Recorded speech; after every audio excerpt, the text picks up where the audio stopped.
see. So you don't intend putting a mirror up?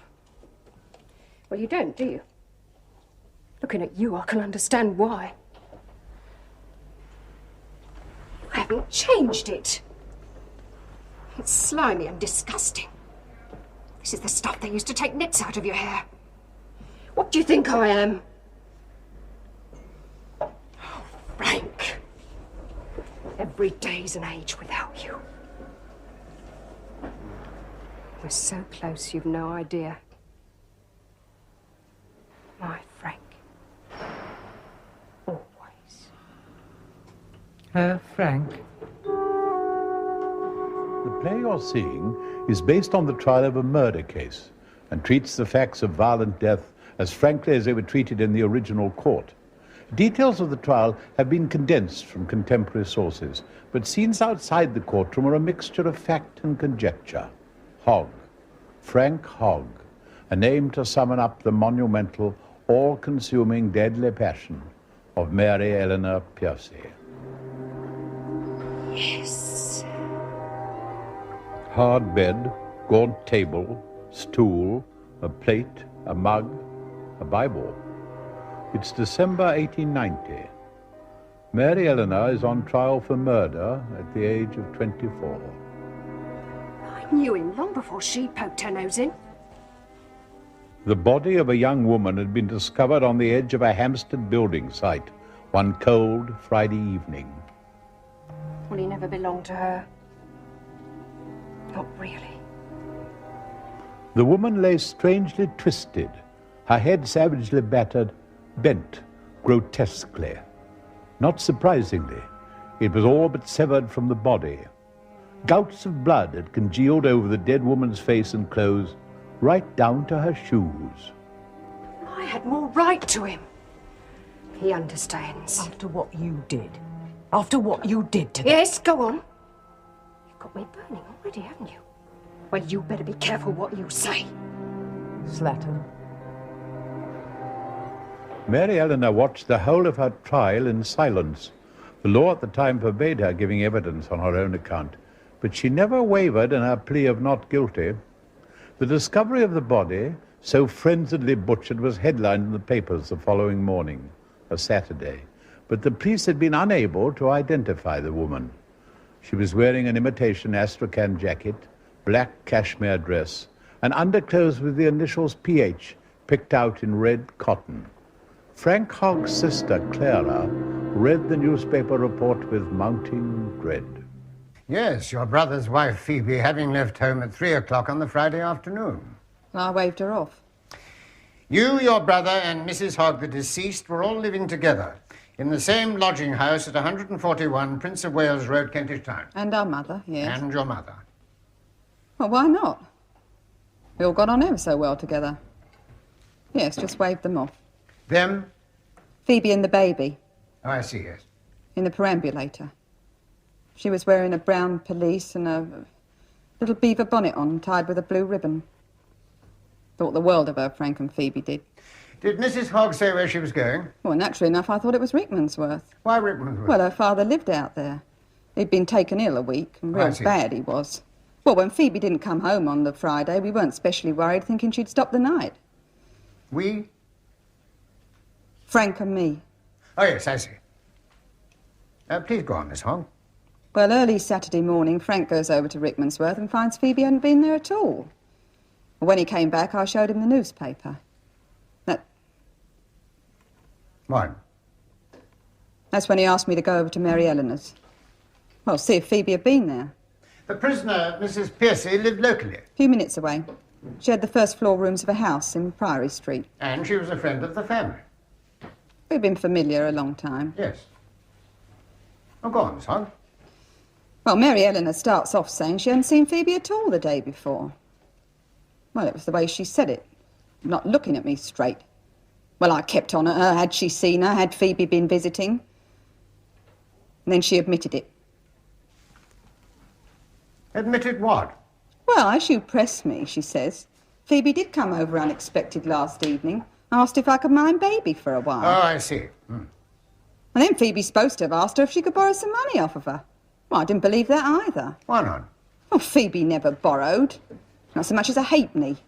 I know for a fact she had 2 shillings in her purse that Friday. Oh, Frank never kept her short. So you felt that the prisoner, Mrs. Pearcey, was making all this up? Made me think the worst, didn't it? The worst? Cold shiver ran right through me. I made up my mind there and then to get her to come with me. To the mortuary. To see if the body of the dead woman was or was not that of Mrs. Hogg. Well, I could never have gone on my own. Never. And the prisoner agreed to accompany you? Oh, yeah. Turned away sharp. Of course I'll come with you, my dear. Of course I will. Now, Miss Hogg, take your time and tell the court what happened at the mortuary. Well, we couldn't tell when they showed us the body. I mean, because of the face, it was caked with it. Dried blood and dirt. What about the clothes? Oh, yeah, they were Phoebe's. There's a black jacket and a dress and her initials underneath. She wouldn't have it. Can't be her. Come away. It can't be her. That's what Mrs. Pearcey said? Pulling and pulling at me. It isn't her, Clara. Come away. It isn't her. Don't drag me, I said. For God's sake, stop dragging me. You were, Mary Eleanor. You know you were. Miss Hogg, just tell the court what happened next. The police inspector washed Phoebe's face. He washed and washed. Hair was stuck over her eyes. The blood was black and hard. You could hear the cloth slipping and sliding over it. Her face started to come out. It was thin and white. Her mouth had no colour. Just these dark red lines between her teeth where the blood... It was Mrs. Hogg. Her neck. Cut right through. There's nothing there. Thank you, Miss Hogg. Miss Hogg. Miss Hogg, do you feel as if... I'm all right. Did your brother Frank say why he sent you to Mrs. Pearcey's house on that Saturday morning? He was concerned about his wife, Phoebe, wasn't he? Well, of course he was. Then why didn't he go himself? Did he give any reason why he didn't want to go himself? Any indication at all? Miss Hogg? No, I can't remember. Miss Hogg, the prisoner did not show any hesitation at all about visiting the mortuary with you, did she? No. No, nor did she appear disturbed by anything she might see there. No. Now, Miss Hogg, were you aware of a relationship between the prisoner and your brother Frank? Miss Hogg? There's too much chit-chat goes on by people who should be minding their own business. Were you aware of a relationship between the prisoner and your brother Frank? Mary Eleanor was a friend of the family. How would I know? There's the usual talk. It's what you have to put up with if you live in Kentish Town. The prisoner is a friend of the family. And she was a friend of the deceased, Mrs. Hogg, too. Yes? Yeah. Did you ever see Mrs. Pearcey show any jealousy or enmity towards the deceased? No. Is it not a fact that Mrs. Pearcey actually nursed Mrs. Hogg through an illness earlier this year? Yes? The two of them being on the best of terms. Yes, but... Yes. Mrs. Pearcey being of an affectionate and kindly disposition where Mrs. Hogg was concerned. Well, on the surface, yes. Oh. On the surface, Miss Hogg. Well, if something was going on beneath the surface, don't you think you'd better tell us about it? Phoebe's sister, a certain Martha Stiles, put the relationship between Phoebe and Mary Eleanor Pearcey in a rather different light. Your sister was worried. Yes, oh yes. Always in a state was our Phoebe when she come over to see me. And where was that? Oh, over Egham, where I do my domestic. I don't know what she's got, that Mrs. Pearcey. Seemed to have Phoebe on a piece of string. Did the deceased, Mrs. Hogg, ever say she suspected there might be something between her husband and the prisoner? She was afraid to think, that's what. Too crafty and cunning for her, the pair of them was. Well, he was no good for that, Frank, not a bit of good. He got our Phoebe, you know, the baby. She won't even promise to him. Mrs. Hogg was expecting a child by Frank before they married. Right. Too handy with it by half he was. She wouldn't have had him else. What, go and live with his tribe? Brought our Phoebe right down. Well, I'm sure she never had proper food. Well, no, she had an abscess, don't you? Mrs. Hogg was not strong then. No. Took a lot out of her just coming over to see me. She always had to come to me because Frank forbid me to visit her in Kentish Town. I told him a few home truth, that's why. Oh, yes, you don't know half. Phoebe, poor love, all alone with his lot in them lodgings, no one to turn to, no one except... you to confine yourself to answering my question. All the time, her and Frank going at it behind our Phoebe's back. Wickedness was a brewing, I could smell it. Well, I'll tell you something, our Phoebe'd never go out anywhere alone with her. There was one day when... Miss Stiles, I know this is a most distressing experience for you, but you must listen to counsel and answer his questions. You must not volunteer things you were not asked about. Now, do you understand? My lord, do you know whether the prisoner was in the habit of sending notes to the deceased? Sent her one on the Thursday, I saw it. The day before Mrs. Hogg died? Yes. Dearest, come round this afternoon and bring our little darling baby, don't fail. And did Mrs. Hogg go? No, she'd already promised to come out Egham to see me. I was on my way to the farrier's shop under the railway. Friar Street. John Charles Pearcey, carpenter and joiner, who worked in the Kentish town area. A man who had no love left for the woman and the dog. And where did you meet Mrs. Pearcey? Mary Eleanor was just standing there by a gate. Real queer. All the window blinds were drawn and she was waiting there for somebody. Ever so still and patient. I asked her what was the matter and she gave me some cock and bull story about her brother dying. I never even knew she had a brother. And this was the Thursday, the day before Mrs. Hogg died? Yes, sir. Now, Mr. Pearcey, you've known the prisoner, Mrs. Pearcey, some time. A few years, yeah. You are not her husband? No. She's just using my name. That's the price I paid. Could you explain that? Well, we used to... You cohabited with her? At one time, yeah. She's called herself Mrs. Pearcey ever since. Won't let go. Once she gets her claws into somebody, she never lets go. Now, we just want to know what you heard or saw. We do not want any of your observations. My lord, to your knowledge, the prisoner never married? Her name's Wheeler. Mary Eleanor Wheeler. Wheeler. Why did you cease to live with her, Mr. Pearcey? Because I wasn't the only one she had. To whom are you referring? Well, Frank Hogg, for one. She'd taken up with him, all right. I caught them one night together upstairs at the King's Head. I see. Do you know how Mrs. Pearcey, Miss Wheeler, lives now? Provided for by some gent or other, I've no doubt. I was all ready for Phoebe on the Thursday. Tea laid out. Blinds drawn. It was her funeral.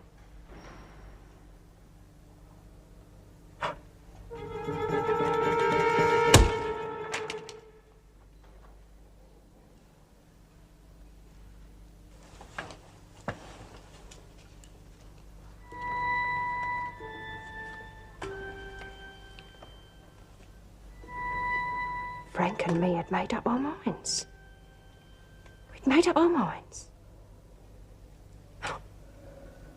No, not to do her in. Frank was leaving her. At last, he was finally leaving her. I was to tell her. We were getting out of Kentish Town for good. Well, it was more mine than hers, under God. Bought her a gold ring. He had to, didn't he? Looking at mine, smirking sideways because it was only brass. I caught her. Never once did she ask who my Mr. Pearcey was. Never once came out with it. Was I on the loose? Was I? No, my Sally come out so far.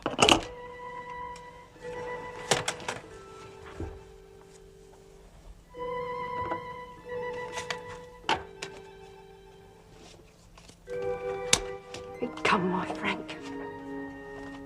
He'd come to see me. He'd come if they let him. Well, nobody was going to separate us, nobody. We swore it.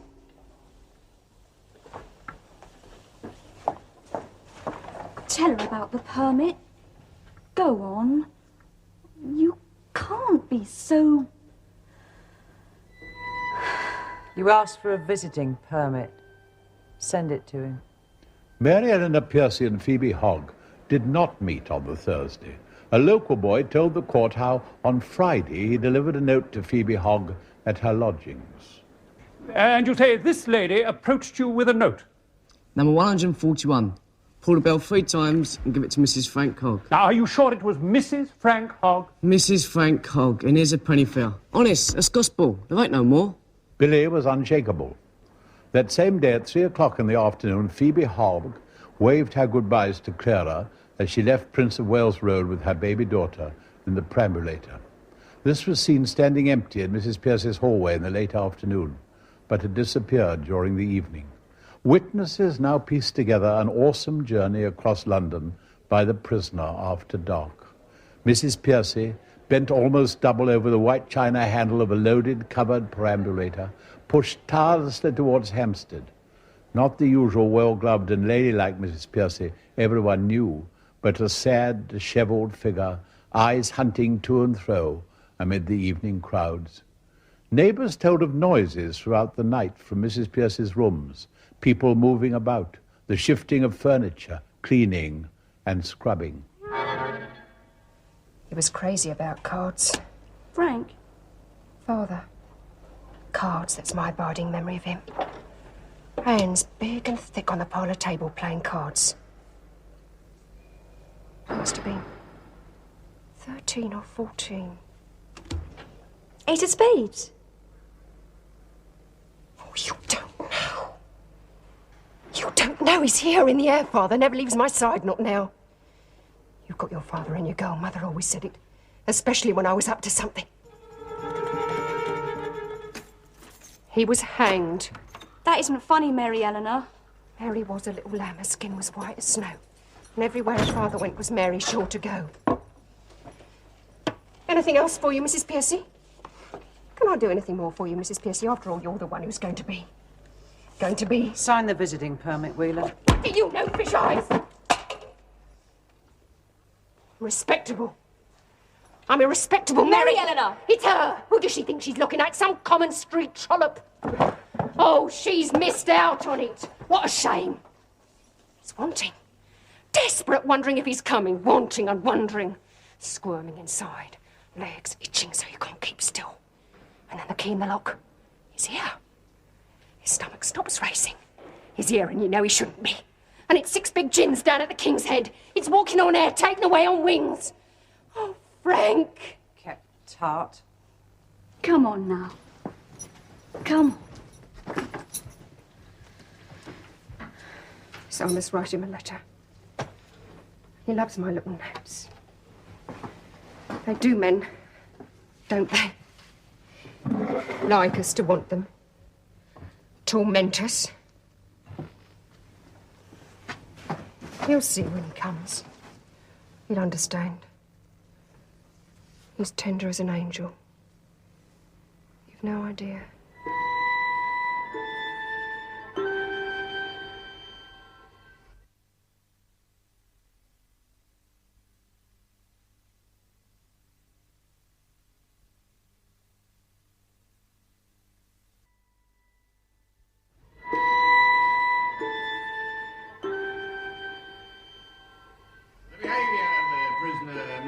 At the mortuary was most material to progress being made in this case, so she was very distraught. Yes, Inspector. Where did you go when you left the mortuary? I went to the police station accompanied by Miss Clara Hogg, and there in my presence she identified a perambulator that had just been recovered as belonging to the deceased Phoebe Hogg, the same perambulator with which she set off with the day before. I see. It was discovered in St. John's Wood, just over a mile from where the deceased's body was found. It was saturated in blood, sir. The handle was broken and a nut missing. We ascertained that such a nut found near the deceased's body fitted exactly into place. And I believe, Inspector, that the baby was found the following day. Yeah, on a piece of waste ground off the Finchley Road, sir. There were no marks of violence, death by suffocation or exposure. Yes, go on. I then searched the deceased's husband, Frank Hogg, sir. There was something about his demeanour. Something about his demeanour? Well, he wouldn't look me straight in the eye, my lord. He was jumpy, just like the prisoner had been at the mortuary. You searched him? Yes, my lord. There was a latch key in his pocket, and as a result of information given to me about that key, I went to Priory Street, where I understood the prisoner was living. Yeah. My lord, did you see the prisoner? Yes, sir. I said to her, I understand that this latch key, which we found in the possession of Mr. Frank Hogg... understand this latch key, which we found in the possession of Mr. Frank Hogg, is a key to your rooms, and I would like to search them if I may. And, well, she said she didn't have any objections, sir. None at all? None at all, sir. Go on, Inspector. Well, it was like a slaughterhouse. I've never seen anything like it in the... Just tell us what you saw, Inspector. 5 years I've been in the force. The state of the rooms, my lord, was consistent with a violent struggle having taken place. Lying beside the fender, I discovered a poker, which on examination revealed clots of blood and hair. In the kitchen drawer, I found a carving knife which bore traces of Exhibits blood. 1 and 2, please.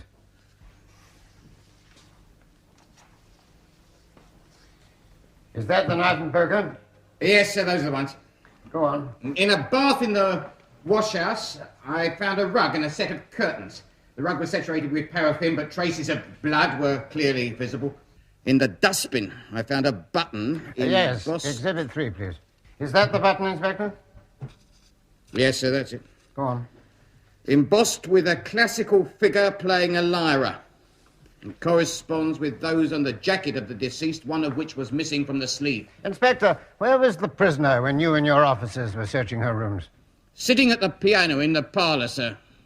Whistling. Whistling? Yes, sir. She seemed to be miles away. I said to her, "What have you been doing to get this place in such a state?" And she made no reply. She just turned away from me and ran her hands up and down the keys of the piano and started playing Three Blind Mice. Yes, sir, the nursery tune. She chanted it over and over again as if she hadn't got a care in the world. Killing mice, killing mice, killing mice. And then, Inspector? I observed her hands as they ran up and down the keys of the piano, sir. The backs were severely scratched. I see. The prisoner accompanied me back to the police station. We searched her and found traces of blood on the clothes she was wearing. She said she suffered from a nosebleed recently. Inspector, we know that it is not possible to distinguish with any accuracy between the blood of mammals. But in your opinion, was the amount of blood you found in the prisoner's rooms consistent with what she had said about it? Killing mice, my lord? No, never. Well, this nosebleed. No, my lord, no. Carry on. Did you notice whether the prisoner was wearing a wedding ring? 2 wedding rings, sir. 2? 2 wedding rings on one finger, sir. One of brass and one of gold. The fingers of the deceased carried no wedding ring when we found only the mark of where one had been. This mark corresponded exactly to the second gold wedding ring on the prisoner's finger. Thank you, Inspector. Inspector, look at the prisoner, Mrs. Pearcey.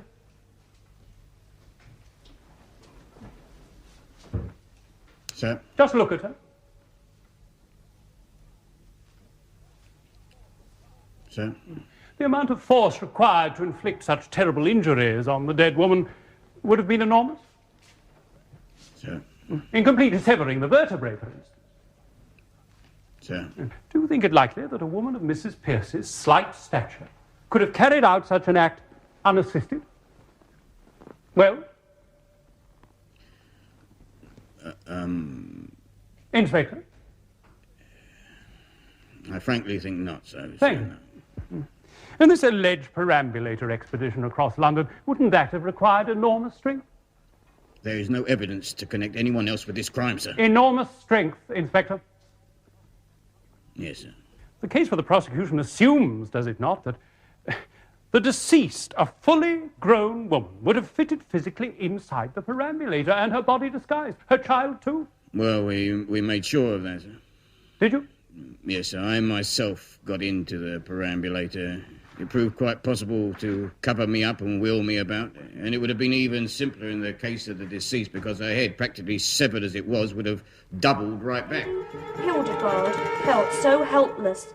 A tiny straw whirled along. Why didn't Phoebe come on the Thursday? Why? The silly little bit. No.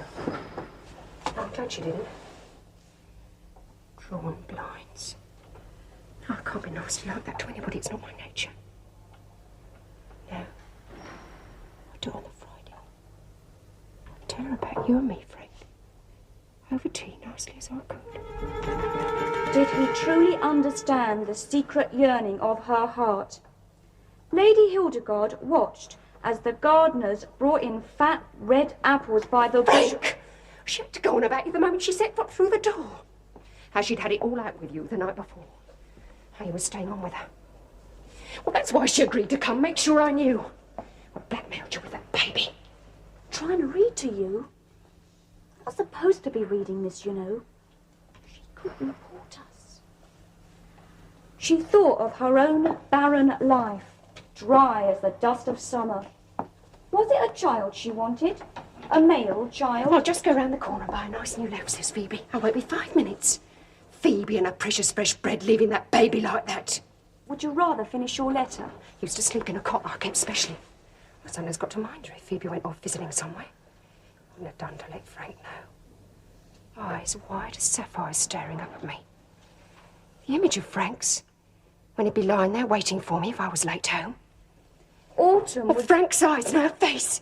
Phoebe's face and nose and mouth grinning. Autumn would drift into Christmas time. Just took my Frank off me, and there she was, laughing. Them, binding them together forever. Or shake that grin off her silly face, telling me my Frank wasn't screaming and bawling. Get rid of that face, those eyes. That's better. Up into her head. Gone. She would drink bitter wine at an empty table. Baby. By the door standing, stupid smelling of her idiot cottage loaf. Carving knife ready to cut. Squeaking so high when she saw the pillow over the baby's. Oh, so funny she was. Squeaking and running at me with a knife.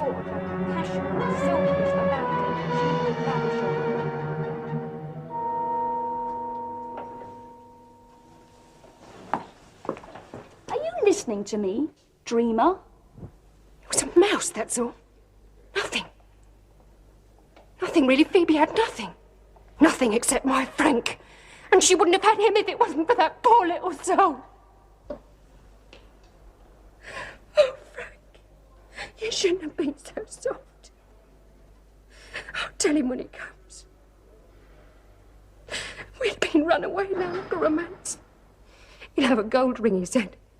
Never mind that old brass thing. Oh, Frank, I hate to think that I've given you cause to grieve. How could I love you too much? Why don't you finish your letter? Oh, Frank, I do so long to see you.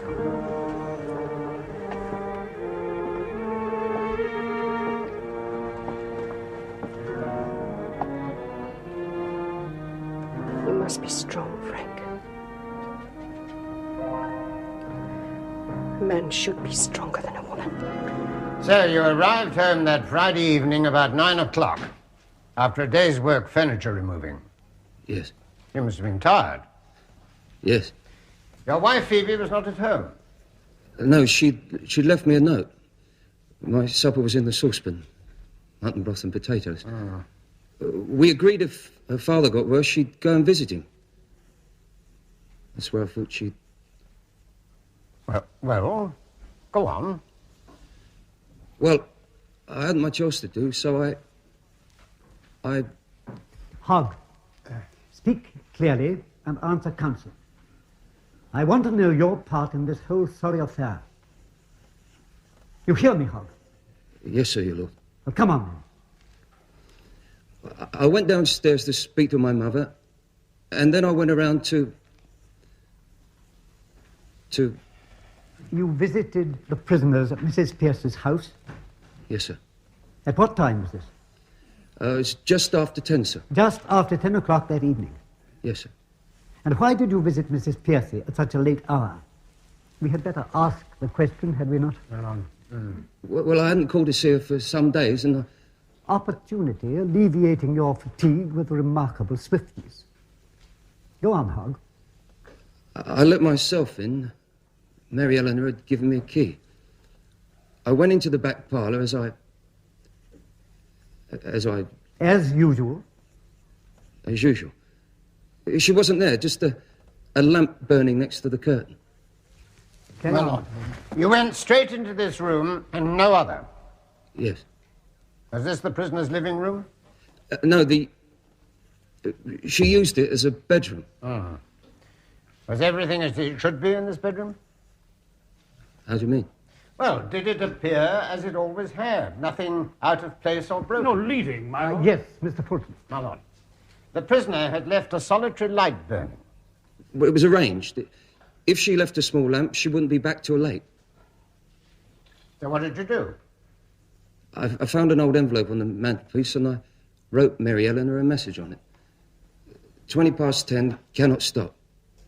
And then you left? Yes. Seeing nobody? Nobody.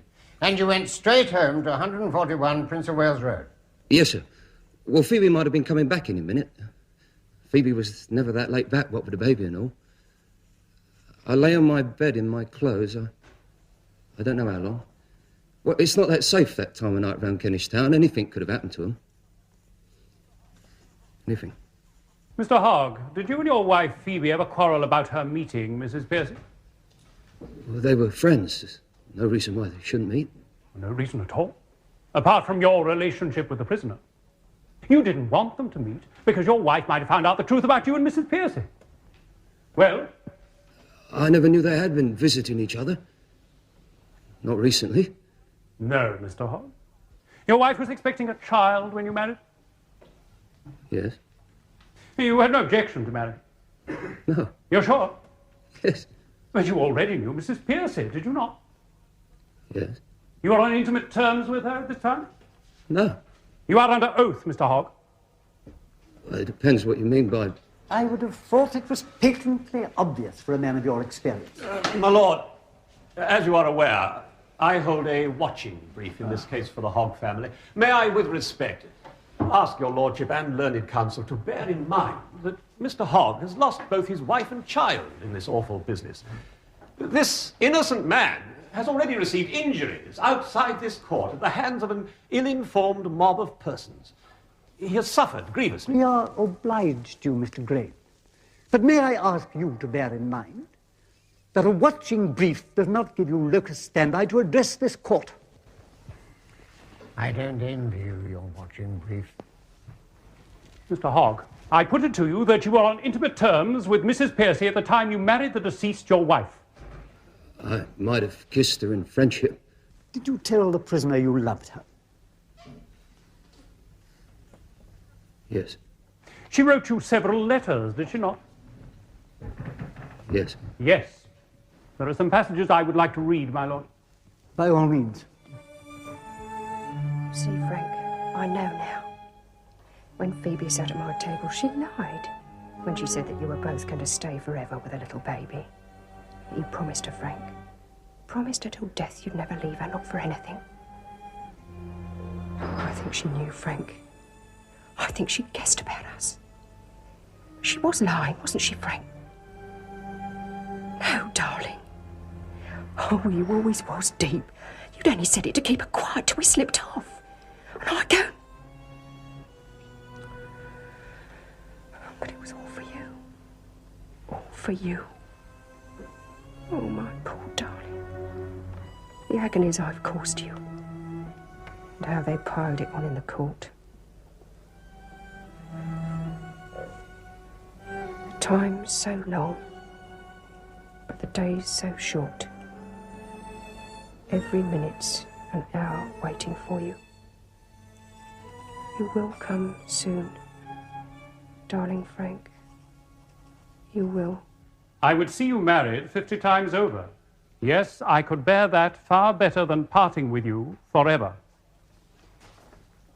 I love you with all my heart, and I will love her because she will belong to you.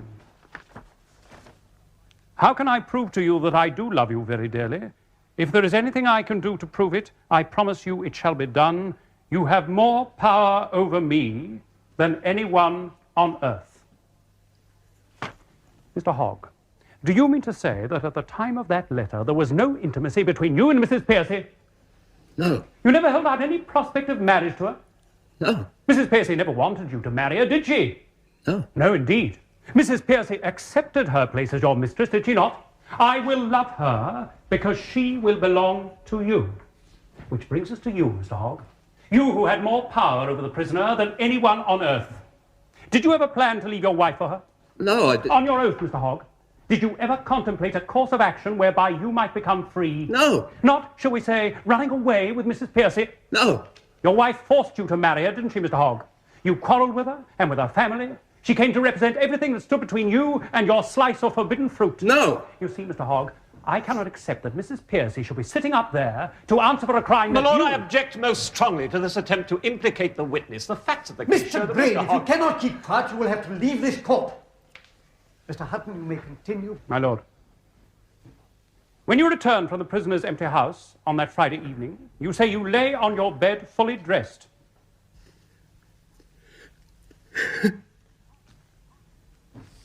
Hogg! Yes, Lord. Did you stay there? Did you stay there? On the bed, yes. Fully dressed? You didn't go out a second time? No, I didn't. Not to pay a second more rewarding visit to your mistress? Wasn't it obvious by now that Phoebe had decided to stay at her sick father's house for the night? No. The court has been told of much noise, clearing up, toing and froing in Mrs. Pearcey's rooms that night. I ask you again, did you go out a second time? In the morning, I went to Rickmansworth to see if Phoebe was still there. Bring her back. Don't believe it the way you read it. Don't you think I can tell? I have read it twice, Mary Eleanor. That's enough, Wheeler. She'll do that. You know these books are forbidden.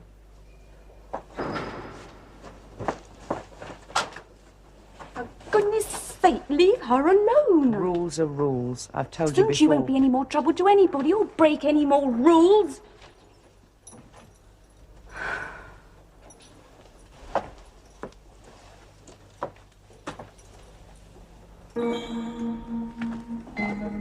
Things do happen. They can happen, wonderful things.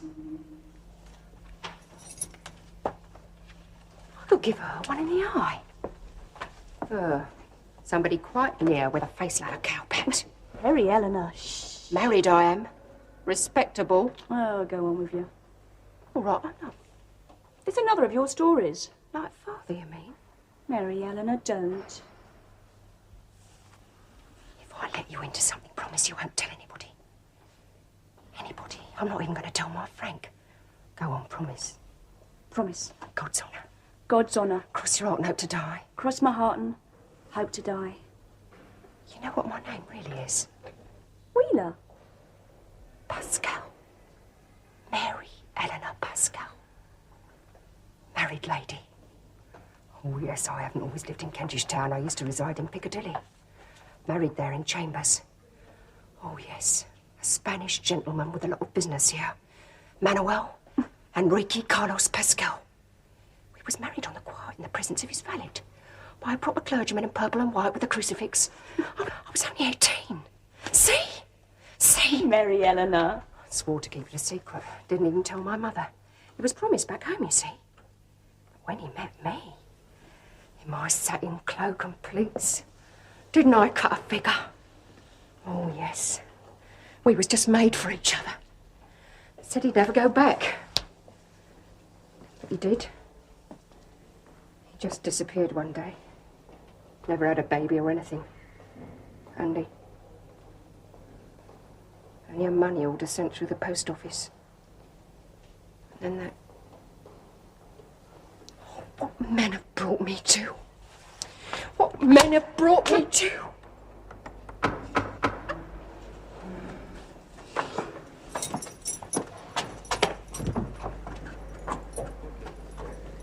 Somebody to see you, Wheeler.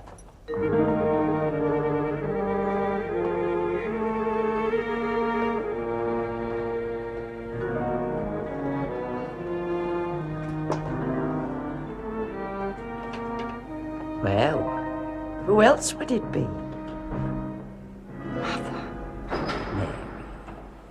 Mary.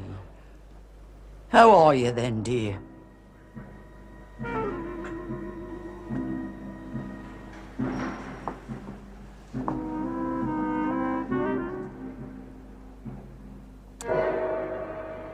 Are they treating you? Not wanting for anything, is she? Did you think I'd come? You weren't in the court. No, I wasn't. I thought it was Frank.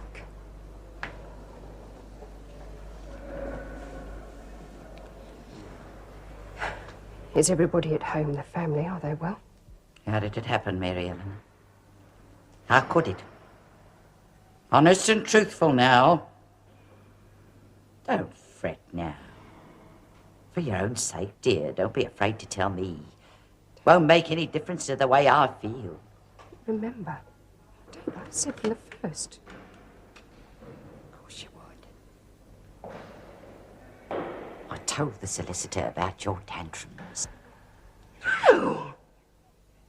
I don't have tantrums. It'll help. Grounds. Good grounds. I don't have fits. I've never had fits. Cross you and you'd boil up like a pot. Screaming tempers stay in you. Yes, they do.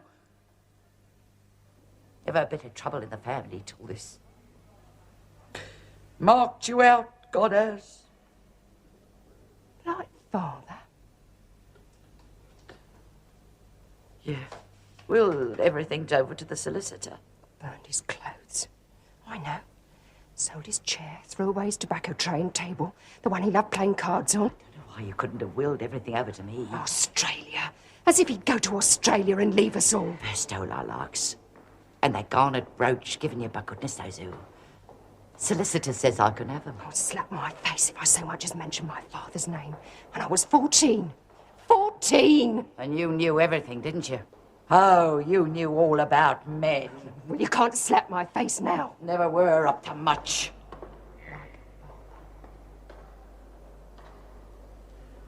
Now, we've both done a murder, haven't we? Have you now? Wouldn't you like to know? The fight. After that card game. That man. You think you can bear it forever? Well, you can't. What do you think I did all on my own? Wherever had I been all that day in the rain? However did I get so soaked? Well, it was a long way to the prison and I walked every step. They ran the black flag up for him, if you want to know, and pinned a piece of paper to the prison gate. I couldn't read the name after all that because the rain had run it away. But I knew it was him, though. Father. Runs in your veins, don't it? You like him and you're roused. You've done your best, but you never got shut of him.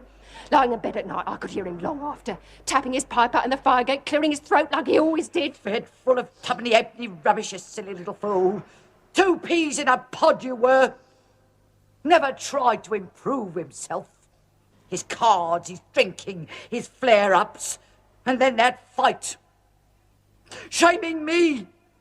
Forcing me to move house. Oh, you've no idea.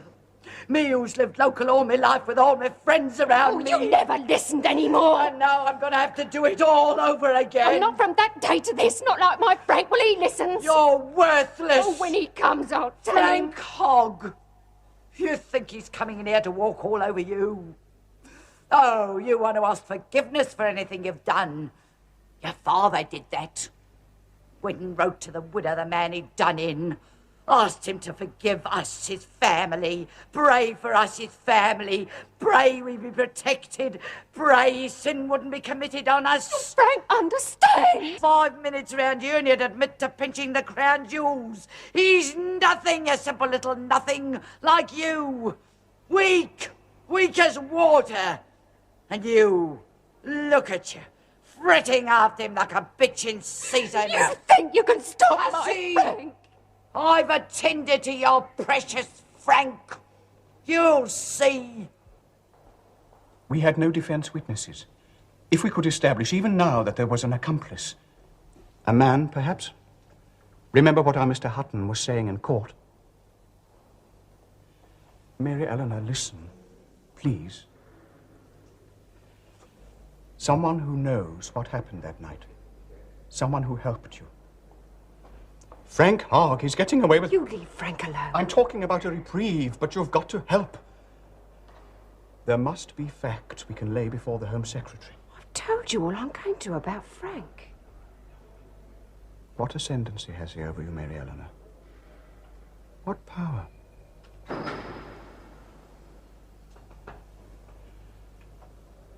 Mary, Frank has sold the perambulator. Listen.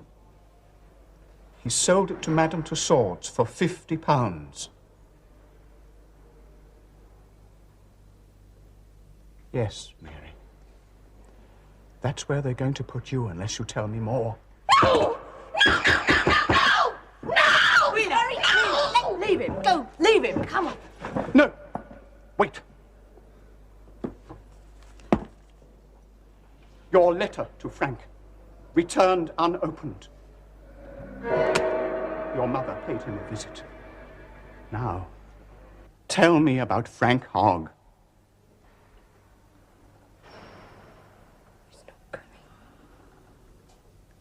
He's not coming. He's not coming. No more. That's the end.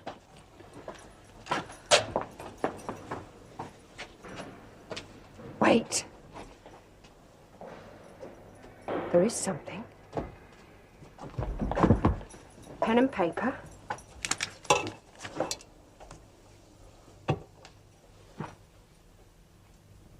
What's the capital city of Spain? Madrid. Madrid. Nice.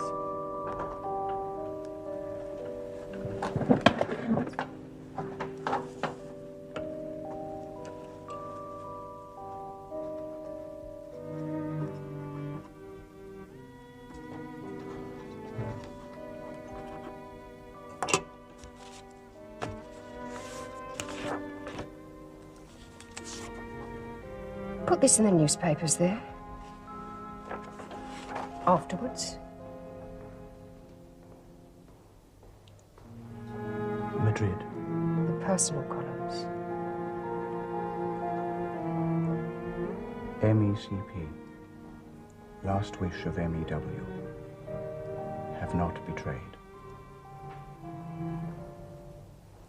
Last wish of Mary Eleanor Wheeler. That's right. MECP?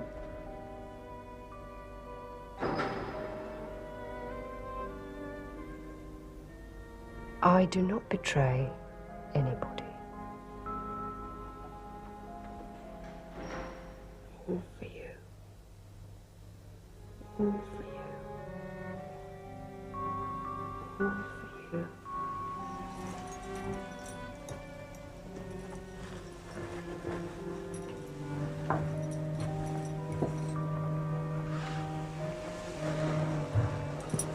for you. One of many instances of the terrible results of persons giving way to prurient and indecent lust. You have become a person of so little moral sense that eventually you have become an instrument, and a willing instrument, in taking away the life of a woman whose only offense toward you was that she was married to a man upon whom you had set your unholy passion. Prisoner at the bar, you will be taken hence to a place of lawful imprisonment, and thence to a place of execution where you will be hanged by the neck until you are dead.